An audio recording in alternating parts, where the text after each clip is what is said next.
Hi అండి, నేను మీ అరుణ. ఈరోజు ఉల్లెంగారల రెసిపీతో మీ ముందుకు వచ్చాను. ఇంకా ఆలస్యం ఎందుకు, వీడియోలోకి వెళ్ళిపోదాము. ఈ వీడియోని ఎక్కడ స్కిప్ చేయకుండా లాస్ట్ వరకు చూసినట్టయితే ఏంటి ఎలా తయారు చేయాలనేది పర్ఫెక్ట్గా అర్థమవుతుంది. దీనికి కావాల్సిన పదార్థాలు మైదా పిండి, శనగపిండి, బియ్యం పిండి, కార్న్ఫ్లోరు, బేకింగ్ సోడా, ఓమా, నువ్వులు, జీలకర్ర, పసుపు, సాల్ట్, 10-15 పచ్చిమిర్చి సన్నగా కట్ చేసి పెట్టుకున్నాను. 2 ఇంచుల అల్లం కూడా కట్ చేసి పెట్టాను. ఒక పెద్ద ఎల్లిగడ్డ తీసుకొని ఎల్లిపాయలు ఒలిసి పెట్టుకున్నాను. ఒక కొత్తిమీర కట్ట సన్నగా తరిగి పెట్టాను. 2 రెమ్మల కరివేపాకు కూడా తరిగి మొత్తము మిక్సీ జార్లో వేసుకుంటున్నాను. ఇలా మొత్తం మిక్సీ జార్లో వేసుకున్న తర్వాత మిక్సీ పట్టుకుందాము. దీన్ని ఫైన్ పేస్ట్ లాగా పట్టకూడదు, ఇలా బరుకుగా కచ్చాపక్కా ఉండాలండి. పట్టి పెట్టిన పేస్టును పక్కకు పెట్టి 2 కప్పుల మైదా పిండి, 1/2 కప్పు శనగపిండి, 2 స్పూన్ల బియ్యం పిండి, 2 స్పూన్ల కార్న్ఫ్లోర్, 2 స్పూన్ల నువ్వులు, ఇందులోనే 1 స్పూన్ జీలకర్ర, ఓమను అరిచేతుల్లోకి తీసుకొని బాగా నలపాలండి. ఈ విధంగా నలిపి వేసినట్టయితే ఫ్లేవర్ అనేది పిండిలోకి దిగుతుందండి. టేస్ట్ అనేది చాలా బాగుంటుంది ఇలా నలిపి వేయడం వల్ల. ఇందులోనే తగినంత సాల్ట్ కూడా వేసుకోవాలి. 1/2 స్పూను పసుపు వేసుకోవాలి. ఇష్టం ఉంటే వేసుకోవచ్చు, లేదంటే స్కిప్ చేయొచ్చు. బేకింగ్ సోడా కూడా చిటికెడు వేసుకొని 1 స్పూన్ కారం వేసుకుంటున్నాను. నేను పచ్చిమిర్చి ఎక్కువ తీసుకున్నాను, అందుకని కారం అనేది తక్కువ తీసుకున్నాను. గోరువెచ్చగా కాగిన ఆయిల్ని వేసుకోవాలి. ఆయిల్ ప్లేస్లో మీరు బటర్ కూడా వేసుకోవచ్చు, మీ ఇష్టం అండి అది. ఇది మొత్తం మిక్స్ అయ్యేలాగా కలుపుకోవాలి. ఇందులోనే మనము పేస్ట్గా చేసుకున్నాం కదా, కచ్చాపక్క పేస్ట్ చేసుకున్న దాన్ని కూడా ఇందులో వేసుకొని మొత్తం మిక్స్ అయ్యేలాగా మరొకసారి కలుపుకోవాలి.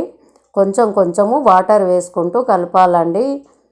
ఈ వాటర్ కూడా గోరువెచ్చని వాటర్ వేసినట్టయితే పిండి అనేది చాలా సాఫ్ట్గా ఉంటుంది, పొంగుతాయండి. గారెలు కూడా చాలా బాగుంటాయి.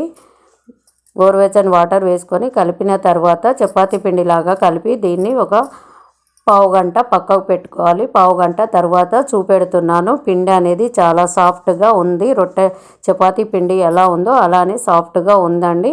ఇప్పుడు ఈ పిండిని మనము సేమ్ చపాతీకి ఎలా ఉండలు చేసుకుంటామో అదే విధంగా ఉండలు చేసి పక్కకు పెట్టుకోవాలి. ఒకేసారి ఉండలు చేసి పక్కకు పెట్టుకున్నట్టయితే ఈజీగా చేసుకోవచ్చండి. ఇలా ఒక ఉండ తీసుకొని బేలం పీట తీసుకొని బేలం పీటపై మనము చపాతీ చేసుకుందాము. సేమ్ చపాతీ ఎలా చేస్తామో అలానే కొంచెం పొడి పిండిని చల్లుతూ బేలం కర్రతో మనము ఈ విధంగా చపాతీలాగా తాల్చుకోవాలండి. ఇది మరీ మందంగా ఉండకూడదు, అట్లని పతలా కూడా ఉండకూడదు. మినిమంగా థిక్నెస్ అనేది అటు పతలా కాకుండా ఇటు మందంగా కాకుండా మినిమంగా ఉండాలి. ఇలా చపాతీలాగా చేసిన తర్వాత ఒక గ్లాస్ తీసుకొని నేను సర్కిల్ లాగా కట్ చేసుకుంటున్నాను. రౌండ్ షేప్లా మీరు గ్లాస్తో కానీ లేదంటే ఏదైనా మూతతో కానీ కటోర్తో కానీ కట్ చేసుకోవచ్చండి. ఈ విధంగా కట్ చేసినవన్నీ ఒక ప్లేట్లోకి తీసుకుంటున్నాను. ఇలా అన్నీ రెడీ అయిన తర్వాత వీటిని ఇంకో చపాతీ కూడా చేసుకొని అన్నీ ఇదే విధంగా కట్ చేసి పెట్టుకోవాలి. ఇలా కనుక మీరు పిల్లలకు చేసి పెట్టినట్టయితే మీ పిల్లలు స్కూల్కి వెళ్ళినప్పుడు స్నాక్స్ లాగా ఇవి ఒక బాక్స్లో పెట్టి ఇచ్చినట్టయితే వాళ్ళు చాలా ఇష్టంగా తింటారు. టైంపాస్కు టీవీ ముందు కూర్చున్నప్పుడు కూడా మనము పెద్దలం కానీ పిల్లలు కానీ టైంపాస్కు తినొచ్చండి. ఇలా ఇంట్లోనే చేసి తిన్నట్టయితే మనకు చాలా మంచిది. ఇప్పుడు స్టవ్ మీద ఆయిల్ పెట్టుకోవాలి. ఆయిల్ హీట్ అయ్యాక మనము ఈ ఉల్లెంగారెలను ఒక్కొక్కటి వేసుకోవాలండి. పెద్ద కడాయి తీసుకోవాలి, ఎందుకంటే పచ్చి మీద కదిలించినట్టయితుంటే గారెలు అనేటివి చక్కగా రావు. అందుకని ఒక 7-8 వేసుకుంటున్నాను నేను. ఇది పెద్దగా ఉంది కనుక కొన్ని ఎక్కువనే వేసుకుంటున్నాను. వెంటనే కదిలించకుండా ఫ్లేమ్ అనేది మీడియంలో పెట్టుకొని ఇలా టర్న్ చేసుకోవాలి.